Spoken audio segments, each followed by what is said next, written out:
বন্ধুরা, আজকে আমি পাউরুটি আর ডিম দিয়ে খুব সহজে একটি টিফিন রেসিপি আপনাদের সঙ্গে শেয়ার করব। এই রেসিপিটা বানানো যত সহজ আর বানাতে খুব কম সময় লাগে আর কম তেলেও তৈরি হয়ে যায়, খেতে কিন্তু দারুণ লাগে। রেসিপিটা বানানোর জন্য এখানে আমি নিয়েছি 8 পিস স্লাইস রুটি।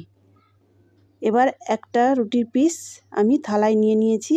এবার এই রকম একটি গ্লাস নিয়ে রুটির পিসের উপর বসিয়ে দিয়ে পেছন দিকে প্রেসার দিয়ে কেটে নেব। তো বন্ধুরা দেখুন, এইভাবে আমার একটা রুটি গোল করে কাটা হয়ে গেছে। তো আবারও একটা আমি দেখিয়ে দিচ্ছি। তো এইভাবে আমি সব রুটির পিসগুলো গোল করে কেটে নেব। তো আপনারা চাইলে রুটির পিসগুলো চৌকো শেপ করেও রেখে দিতে পারেন। তো আমার সমস্ত রুটির পিস গোল করে কাটা হয়ে গেছে। এদিকে আমি একটা পাত্রে রুটির পিস অনুযায়ী 2টো ডিম ভেঙে নেব।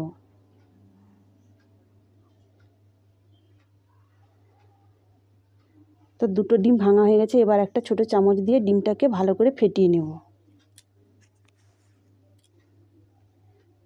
তো ডিমটা ফেটানো হয়ে গেছে। এবার এর মধ্যে দেওয়ার জন্য আমি নিয়েছি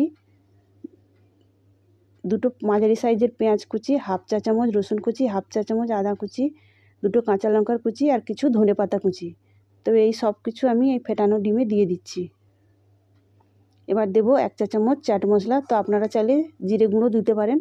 আর দিয়েছি সামান্য গরম মশলা, দিচ্ছি 2 চা চামচ ময়দা। এবার দেব সামান্য নুন আর দিচ্ছি সামান্য জল। এবার এই সব কিছু আমি একটা কাঁটা চামচ দিয়ে ভালো করে মিশিয়ে নেব। তো মেশানো হয়ে গেছে। এই পর্যায়ে আমি দিয়ে দিচ্ছি সামান্য লাল লঙ্কার গুঁড়ো আর সামান্য হলুদ গুঁড়ো। হলুদ আর লাল লঙ্কার গুঁড়োটাকেও আমি মিশ্রণের সঙ্গে ভালো করে মিশিয়ে নিচ্ছি। তো এখানে আমার ডিমের মিশ্রণটা রেডি হয়ে গেছে। এদিকে আমি ভাজার জন্য একটা ফ্রাই প্যান বসিয়ে দিয়েছি। গ্যাসটা অন করে ফ্রাই প্যানটা গরম হয়ে গেছে। এর মধ্যে দিয়ে দিয়েছি সামান্য পরিমাণে রিফাইন তেল।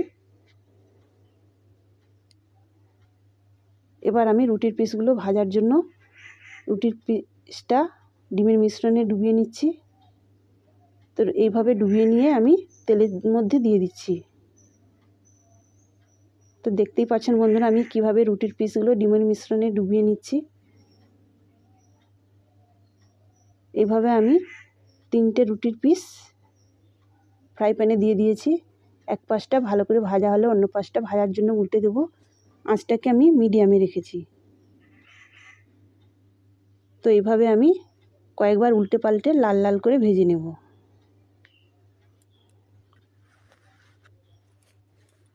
তো দেখতেই পাচ্ছেন আমার এই রুটির পিসগুলো কত সুন্দর একটা কালার চলে এসেছে এবং কতটা লোভনীয় লাগছে। তো রুটির পিসগুলো আমার লাল লাল করে ভাজা হয়ে গেছে। এবার এগুলোকে আমি তুলে নেব। তো বন্ধুরা, আশা করি আপনাদের এই টিফিন রেসিপিটা ভালো লাগবে। ভালো লাগলে অবশ্যই একটা লাইক দিবেন আর কমেন্ট করে জানাবেন কেমন হয়েছে। আর আমার চ্যানেলটিকে সাবস্ক্রাইব করে আমার পাশে থাকবেন।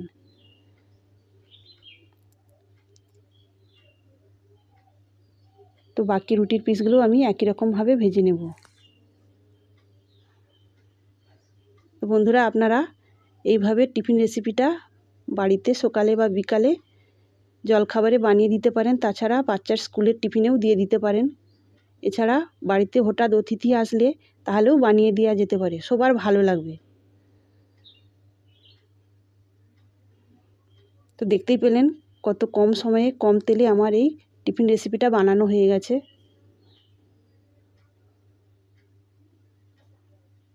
আর খেতেও অসম্ভব টেস্টি হয়েছে। তো ভেতরটাও দেখুন কতটা সুন্দর নরম তুলতুলে হয়েছে। তো আজকের মতো আসি। সবাই ভালো থাকবেন, সুস্থ থাকবেন। ধন্যবাদ বন্ধুরা। আজকে আমি পাউরুটি আর ডিম দিয়ে